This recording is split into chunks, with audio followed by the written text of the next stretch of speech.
All right, next we're going to call up Dominick Mellusi. Okay.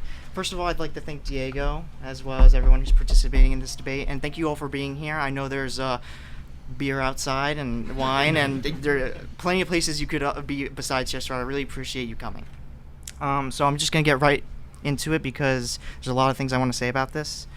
Since we're all libertarians, I would like to distinguish myself since my philosophy is relevant to the motion. I identify as a classical liberal. For the sake of this conversation, I draw out most of my philosophy from Ludwig von Mises and Milton Friedman.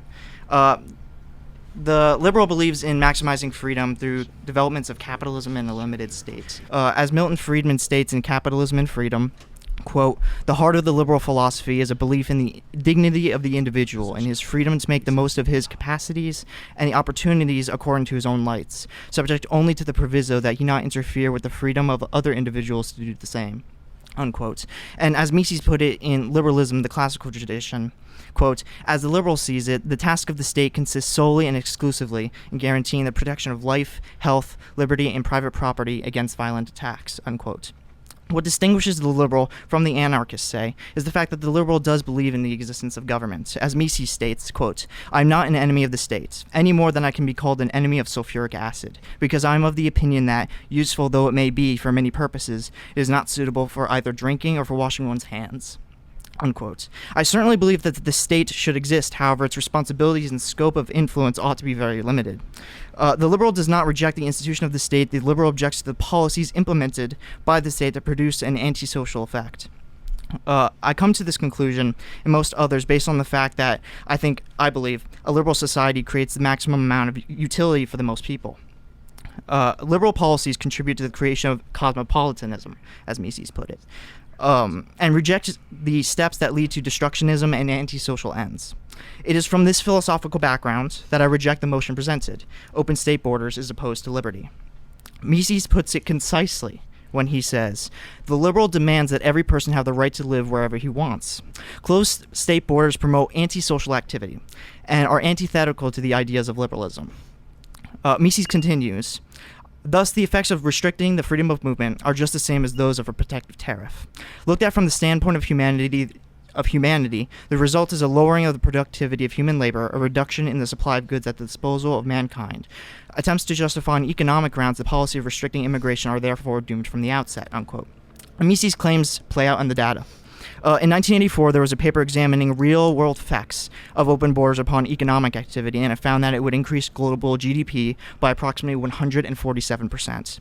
This study has been repeated throughout the ages, and the lowest projection coming in 2005 suggested that it would only increase by 67% worldwide GDP. Protectionism and nationalism of the chauvinistic type are incompatible with the strides towards cosmopolitanism. And that's exactly what immigration barriers are. They hinder the individual right to self-determination, the right of individuals to live under any jurisdiction they please. Milton Friedman still resonates today because of his excellent arguments in favor of free market capitalism. He helped to debunk the myth of the zero-sum game within market economies. However, when it comes to antisocial policies, precisely what makes them antisocial is the fact that when they are implemented, they do what socialists claim markets do all the time. They benefit the small few at the expense of everyone else. In socialism and economic and sociological analysis, Mises explains how immigration restrictions do just this. Quote, "A system that protects the immediate interests of particular groups limits productivity in general, and in the end injures everybody, even those whom it began by favoring. To wax in numbers, to be a majority in the rich and extensive territories, these become highly desirable political aims. But this is nothing but imperialism." In the last decades of the 19th century and the first decades of the 20th, the favorite weapon of the imperialists were commercial weapons, protective tariffs, prohibitions on imports, etc. Less attention was paid to the use of another powerful imperialist weapon: limitations on immigration and immigration. These laws raise the marginal productivity of labor and thereby wage rates in the underpopulated countries and lower them in the overpopulated countries. And this is the key point here that Mises raises. The high standard of living in the United States is paid for by the lowering of the standard of living in congested countries, i.e. third world countries. Thus, the proper position of the liberal and libertarian, as I believe it, is the allowance of the freedom of movement from industry to industry and, yes, from country to country. This leads me to contend with the real world today and the problems we face advocating the freedom of movement. Both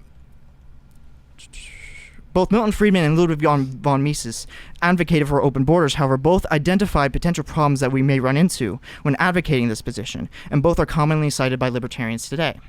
In one of his lectures, Milton Friedman states that before 1914, the United States had completely free immigration, and you will find hardly a soul that will say that that was a bad thing. But when you ask, should we have free immigration today, they say, oh no, we can't do that. Friedman asks why this inconsistency exists, and comes to the conclusion that the difference between then and now is the welfare state. And he states you can't have a welfare state and open borders. Mises also points out the problem of assimilation. Is it the case that if we have too many immigrants flood the United States, that it will lead to a net loss of Western values? Let's assume that this assumption is correct. I would challenge libertarians to agree with this, that the cause of such things, such as the migrant caravans we're seeing today, are ones of our foreign policy. If one looks at the caravans from the nations from which they're coming, it's Honduras, Guatemala, and El Salvador. All three have been extensive victims of U.S. foreign policy. I only have time to go over one example, Honduras, but the story is largely the same in other nations. In 2009, there was a constitutional crisis that ousted President Manuel Zelaya. This was condemned overwhelmingly by the international community, including the United States. However, thanks to WikiLeaks, we declassified documents that reveal that the Obama administration enthusiastically supported this coup. And helped to carry it out. Secretary Hillary Clinton reveals in her book that she took inspiration from Henry Kissinger, who I believe is responsible for some of the worst crimes of the 20th century. And she made sure that neighboring democracies were made utterly ineffective in helping to stop the violence that was brought about in Honduras.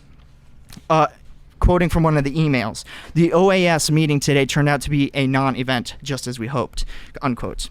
Following this coup, the interim government that took over committed massive human rights violations. Poverty increased by 13%, is now up to 64% as of 2018. Extreme poverty increased by 26%. Unemployment jumped to 14%. And illegal immigration to the United States increased by 1,200%. So instead of focusing our strength on closing the border, let's focus on actually stopping the real problem here, the military interventions that are creating these crises in the first place. Let me demonstrate this by using a different issue to illustrate what I'm trying to say here. Libertarians rail against the Trump administration for having tariffs. Ideally, we want no tariffs, right? But in the meantime, we kind of do need subsidies to go to the companies that are affected by the tariffs. Surely many farmers and other sectors of the economy will greatly suffer. I would imagine we would all say no to that proposition. Let me use another example, healthcare. We would all agree that the extensive regulations on healthcare are what are making it so expensive and inaccessible today. But would we say, yes, those regulations are hurting a lot of people, so in the meantime, until we repeal those regulations, we need Obamacare to help the people in the meantime? I would assume all of us would say no, and that we should attack the initial regulations that were inflicting those horrible things upon all those innocent people. We need to stick to liberal values and keep government as limited as possible in the case of trade, healthcare, and immigration. We can't have open borders as long as we have a welfare state, these libertarians tell us. It's just not realistic. But hey, let's end the Fed though, right? Is it really the proposition of the liberty movement that we'd be more realistic when it comes to the welfare state and the refugee crisis? This is coming from the movement that is anti-war, even when the left isn't anti-war anymore. This is coming from the movement that wants to abolish the Federal Reserve. Since when has the liberty movement been pragmatic to a fault? We do not promote libertarian principles because they are pragmatic, but because they are the right principles to promote. And so I ask all of you to reject the motion, therefore, that open state borders is opposed to liberty. Thank you.